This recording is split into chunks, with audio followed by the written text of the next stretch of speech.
यहां पर अब क्या ये सत्ता पक्ष और विपक्ष यानी एनडीए वर्सेस इंडिया वाली ये लड़ाई और वही राजनीति होते हुए दिख रही है? राहुल गांधी आज बेशक पहुंच रहे हैं मणिपुर, बहुत बड़ा मुद्दा है, बहुत ही संजीदा मुद्दा है, जिस तरह से महिलाओं के खिलाफ वहां पर जो तमाम मामले आए हैं। लेकिन जब बंगाल में संदेश खाली की महिलाओं के साथ अत्याचार होता है तो वहां पर तो विपक्ष चुप नजर आता है। जी पूजा जी, बिल्कुल आपने एक बात सही कही कि क्या ये बात इंडिया वर्सेस एनडीए की लड़ाई है, तो ये तो लड़ाई हमेशा से है ही है और ये बहुत बड़ी लड़ाई अब बन चुकी है। और इसको दिखा कौन रहा है? खुद एनडीए दिखा रही है। बात यह है कि जब आपके पास नंबर्स आए, हम उस नंबर को हमने स्वीकार किया, आप सरकार में बैठे हैं, हम विपक्ष में बैठे हैं, लेकिन उसके बावजूद कहीं भी वो जो अटल बिहारी जी के समय में जो एक पक्ष विपक्ष को मिल के साथ में चल के कोई एक मतलब जहां पे विरोध भी होता था वो भी एक क्रिएटिव विरोध में आ जाता था, वो नहीं दिख रहा। मणिपुर में इस समय उसी चीज की दरकार है। बिल्कुल सही बात है कि राजनीति से उठ के दरकार है, लेकिन एक सवाल मैं जरूर पूछना चाहूंगा, प्रधानमंत्री जी का मणिपुर न जाना, हालांकि मेरा मानना है कि प्रधानमंत्री जी, हमारे प्रधानमंत्री जो है वो शांति प्रिय नेता है, वो उन्हीं जगहों की सिर्फ दर्शन करते हैं, उन्हीं जगहों में जाते हैं जहां शांति होती है, जहां अशांति होती है वहां नहीं जाते क्योंकि वो शांति प्रिय नेता है। उसी प्रकार से आप देखिए, अगर आपने संदेश खाली की बात की कि संदेश खाली का तो जो पूरा षड्यंत्र था उसके तो वीडियोस तक वायरल हुए, जहां पे कि इनके जो वहां मंडल अध्यक्ष थे, भाजपा के मंडल अध्यक्ष, वो बोलते हुए दिखाई गए कि कितना खर्चा किया, किस प्रकार से पूरा जो इसको गठन किया गया था। ये वीडियो हमने नहीं बनाया, ये वीडियो खुद ब खुद उधर से वायरल हुआ। उसके बाद इसके ऊपर सवाल उठने शुरू हुए। जिन महिलाओं ने रखा था, 5 महिलाओं में से 2 महिलाओं ने आके सामने आके बोल दिया कि देखिए इस तरीके से जो षड्यंत्र हुआ था। लेकिन मणिपुर की अगर बात आती है, हजारों महिलाएं पलायन करती हैं। उन्होंने, आपको ताज्जुब होगा सुन के, बंगाल में आके वहां पे किसी तरीके से वहां का आश्रय लिया है, वहां पे आके अपना बसेरा ढूंढा है। कई मणिपुर से लोग, आपका भी तो प्रतिनिधिमंडल गया था ना मणिपुर, क्या समाधान निकाल के लाया? फिर हम राहुल गांधी अगर आज पहुंच रहे हैं, आज अगर नेता प्रतिपक्ष पहुंच रहे हैं तो उनसे क्या उम्मीद करें फिर? पूजा जी बहुत अच्छी बात की। कम से कम इस चुनाव का एक फायदा हुआ कि अब वहां पे जाके जो मंत्रीगण या जो नेता जो यहां से जो जाते हैं, जो विपक्ष के जो नेता जो जाते हैं, उनको कम से कम रोका नहीं जाता। पिछली बार अगर आपको याद होगा, हमारी टीम गई थी तो उनको एयरपोर्ट पे रोक दिया गया था, उनको वापस भेज दिया गया था, मणिपुर में घुसने नहीं दिया गया था। कहा गया था कि वहां पे सियासत करेंगे यहाँ पे लोग। लेकिन आज कम से कम राहुल गांधी जा पा रहे हैं, आज विपक्ष के लोग यहाँ पे जा पा रहे हैं। तो ये बात है मणिपुर और बंगाल में। सत्ता पक्ष की तरफ से गए थे, गृह मंत्री वहां रहे, गृह राज्य मंत्री कई महीनों वहां रहे। अगर प्रधानमंत्री यानी विपक्ष का मुद्दा सिर्फ पीएम का जाना या नहीं जाना है, या वाकई कुछ समाधान ढूंढना है? नहीं, मैं वही बात कह रहा हूं। सवाल यह है कि समाधान कौन ढूंढेगा? क्या उसी प्रकार से समाधान आएगा जैसे कि बिना किसी कभी भी चर्चा के जैसे समाधान ढूंढे जाते हैं? उसी प्रकार से समाधान होगा जिस प्रकार से नोटबंदी का समाधान निकाला गया था? उसी प्रकार से समाधान निकाला जाएगा जिस प्रकार से यहाँ पे बड़े बड़े नियम बदल दिए गए, संविधान बदलने की कोशिश की गई? क्या उसी प्रकार से अभी भी इस चुनाव के रिजल्ट के बाद भी अभी भी वही चीज होगा? एक छत्र राज, यही अभी भी वो मेंटालिटी उनकी लगी हुई है।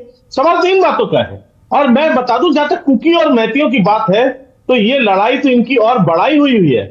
आपको खुद से पता है कि वहां पे मुख्यमंत्री किस समुदाय से आते हैं, और उन्होंने निष्पक्षता इस शब्द को तो वहां पे बिल्कुल ही काट के फेंक दिया, क्योंकि पक्षपात ये भारतीय जनता पार्टी के रगों में बहती है। वहां पे भी यही चीज हुआ, बार बार डिमांड किया जा रहा है, लेकिन आपने देखा वहां पे मुख्यमंत्री किस प्रकार के डिसीजंस कंटिन्यूअसली लेते गए, एक पक्ष के हिसाब से चलते गए, निर्णय एक पक्ष के हिसाब से हुआ। तो आखिर वहां पे अगर विपक्ष का कोई नेता जाके दूसरे पक्ष को नहीं सुनेगा, दोनों को बैठा के बात करने की कोशिश नहीं करेगा, तो समाधान निकलेगा कैसे?